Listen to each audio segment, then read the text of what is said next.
மரத்துல என்னோட கூண்டு இருக்கு. நில்லு, அது அது உடைச்சு போயிடும். இன்னொரு மரத்துல போய் நீ கூண்ட காட்டிக்கோ. என்ன யாராலையும் தடுக்க முடியாது. நான் இந்த மரத்தை சாய்ச்சே தீருவேன். ஒரு காட்டுல ராமு அப்படிங்கிற யானை வாழ்ந்துகிட்டு இருந்துச்சு. ராமு யானை ரொம்பவும் கொடூரமான யானை. அதுக்கு மரங்களை வீழ்த்துறதுன்னா ரொம்பவும் பிடிக்கும். அதுலயும் முக்கியமா பறவைங்க கூடு கட்டிக்கிட்டு இருக்கிற மரங்களை.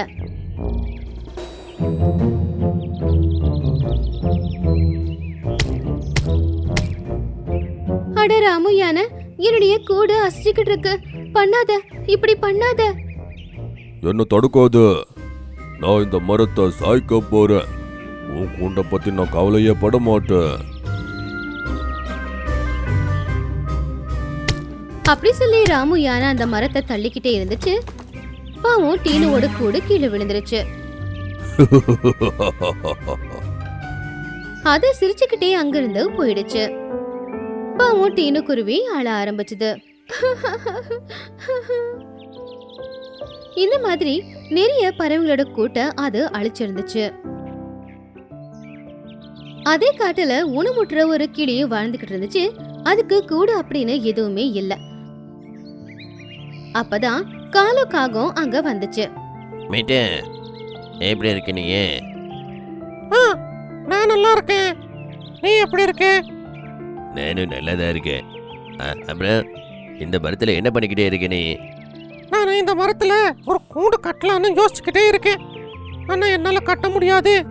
நல்லவே நீ இங்க வந்து நண்பா, எனக்கு கொஞ்சம் கூண்டு கட்டுறதுக்கு நீ உதவி பண்ணுவே இல்ல? அடே, அது என்னென்ன, நான் என் பொண்டாட்டிய மீட் பண்ண போறேன். போலன்னா அவ ரொம்ப கோவப்படுவா. ஆனா அப்படி பேச்ச பாதிலே விட்டுட்டு காகம் அங்கிருந்து போயிடுச்சு.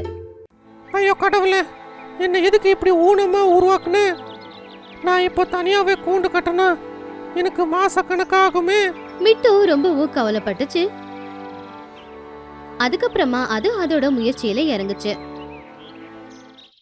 அது மெதுவா மெதுவா மரத்துல சின்னதா கூடு கட்டுறதுக்கு ஆரம்பிச்சுது.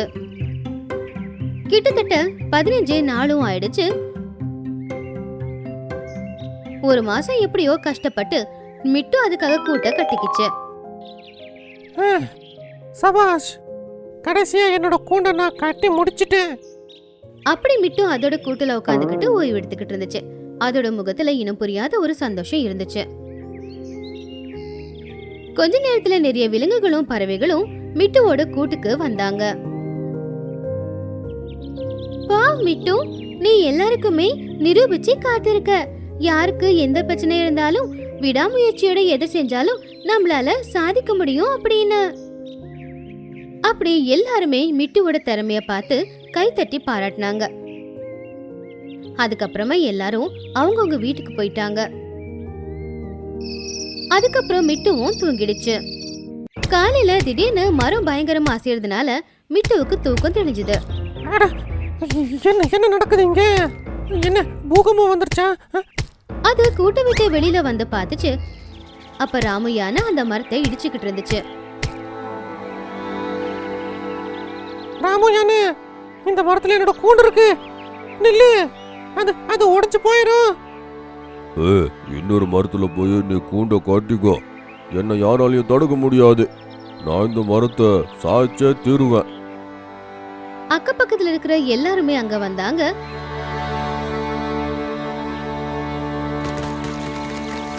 கொஞ்ச நேரத்துல அந்த மரத்தோட சேர்ந்து மிட்டுவோட கூடும் கீழே விழுந்து உடைஞ்சு போச்சு. மிட்டு அதை பார்த்து பயங்கரமா அழ ஆரம்பிச்சது. ராமு யானை துஷ்டனே, நான் ஒரு ஊனமான கிளி. இந்த கூண்டை ஒரு மாசமா கஷ்டப்பட்டு நான் கட்டினேன் தெரியுமா? நீ என்னோட ஒரு வார்த்தை கூட கேட்கவே இல்லைல்ல. அதை சாச்சிட்டே இல்லை. அடடா, வாயை கொஞ்சம் மூடுறியா? நான் இந்த காட்டில் இருக்கிற எல்லாருக்குமே சொல்லிக்கிட்டே இருப்பேன், கூண்டை ரொம்ப ஸ்ட்ராங்கா கட்டுங்கன்னு. அப்போதான் மரத்தை சாய்க்கும் போது விழவே விழாது. அதை சரியான இடத்துக்கு கொண்டுட்டு போங்க. எப்படியே வீக்கான கூண்டை கட்டிக்கிட்டே இருந்தா நான் மரத்தை சாய்க்கும் போது உங்க கூண்டை அப்பப்போ விழுந்துகிட்டே இருக்கும்.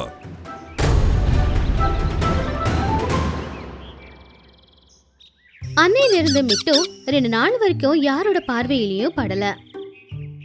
அப்போ ஒரு நாள் சோனு புறா காட்டுல சத்தமா சொல்லிக்கிட்டு இருந்துச்சு. மிட்டும் பேயா மாறிட்டான். அவனோட ஆத்மா சொத்துக்கிட்டே இருக்கு. எல்லாருமே பார்த்து பத்திரமா இருங்க. மெதுவா மெதுவா இந்த விஷயம் காட்டுல எல்லாருக்கும் தெரிஞ்சது. கடைசியில ராமு யானைக்கும் தெரிய வந்துச்சு. மிட்டு எங்கேயோ ஓடி போயிருக்கான். ஆனா இவன் அவனோட ஆன்மா வந்திருக்குன்னு சொல்லிட்டு போய் சொல்லிக்கிட்டே இருக்கான். நான் பயப்படுவானா? அடுத்த நாள் ராமு யானை ஆத்துக்கு பக்கத்துல இருக்கிற தோட்டத்துக்கு போச்சு. அங்க ஏற்கனவே நிறைய விலங்குகள் இருந்தாங்க.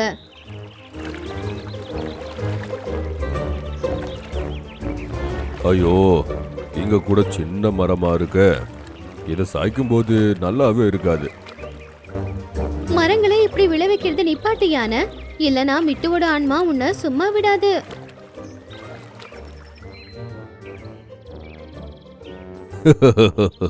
மிட்டுவோட ஆன்மாவா? அப்படி சொல்லி ராமு யானை மைனா கூடு கட்டியிருந்த ஒரு மரத்தை போய் இடிக்க ஆரம்பிச்சது. சாய்ந்துடு சாய். அட ராமு அண்ணன், என் கூட இருக்கிற மரத்தை எதுக்காக தள்ளுறீங்க?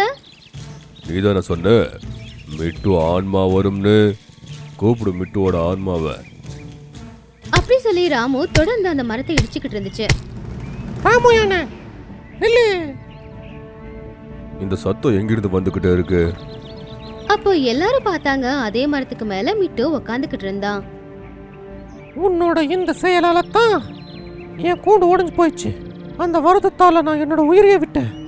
நீ நிக்கலனா இப்பவே உனக்கு தகுந்த தண்டனை நான் கொடுத்துருவேன். ஓஹோ, நீ செத்து போயிட்டியா? இப்ப பேசுறது உன்னோட ஆன்மாவா? சரி, ஆன்மாவா இருந்தா எனக்கு ஒரு பாடத்தை புகட்டு. எதுக்கு இப்படி கேக்குற? சரி, இப்ப பாரு. மிட்டு அப்படி சொன்ன உடனே ராமு யானை காத்துல பறந்துச்சு. ஓ, ஐயோ கடவுளே, நான் எப்படி இந்த காட்டுல பறந்துகிட்டே இருக்கேன்? அதை பார்த்து எல்லாருமே ஆச்சரியப்பட்டாங்க. ராமு யானை காத்துல பறந்துகிட்டே ஆத்துக்கு நடுப்பகுதியில போய் நின்னுச்சு. இப்ப நான் உன்னை குளத்துல போட போறேன். அந்த குளத்திலேயே முழுங்கி நீ சாவ போற. ஐயோ, என்ன விட்டுரு மிட்டு, தயவு செஞ்சு என்ன விட்டுரு, மன்னிச்சிரு. நான் பண்ணது பெரிய தப்பு தான், ஒத்துக்கிறேன். உன் வீட்டை உடைச்சி நீ சாகுற மாதிரி பண்ணது பெரிய தப்பு தான், என்ன விட்டுரு. இப்ப நான் மட்டும் எதுக்கு உன்னை விடணும்? நீ கண்டிப்பா செத்து போகணும். நான் உன்னை திரும்ப கூட்டிட்டு வர முடியாது.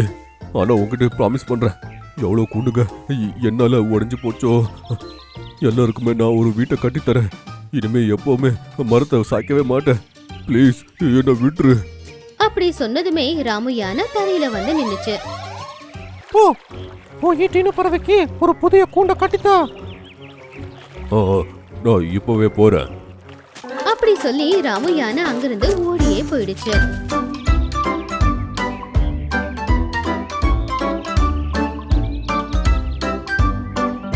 என்ன மன்னிச்சிரு டீனு, உன்னோட கூட நான் உடைச்சு போட்டுட்டேன். அதுக்கு பதிலா நான் உனக்கு புது கூண்டை நான் கட்டித்தரேன். அதை கேட்டு டீனு ரொம்ப சந்தோஷப்பட்டுச்சு. யானை குச்சிங்களை எடுத்துட்டு வர்றதுக்காக போச்சு. அடே மிட்டு, நீ நிஜமாவே செத்து போயிட்டியா?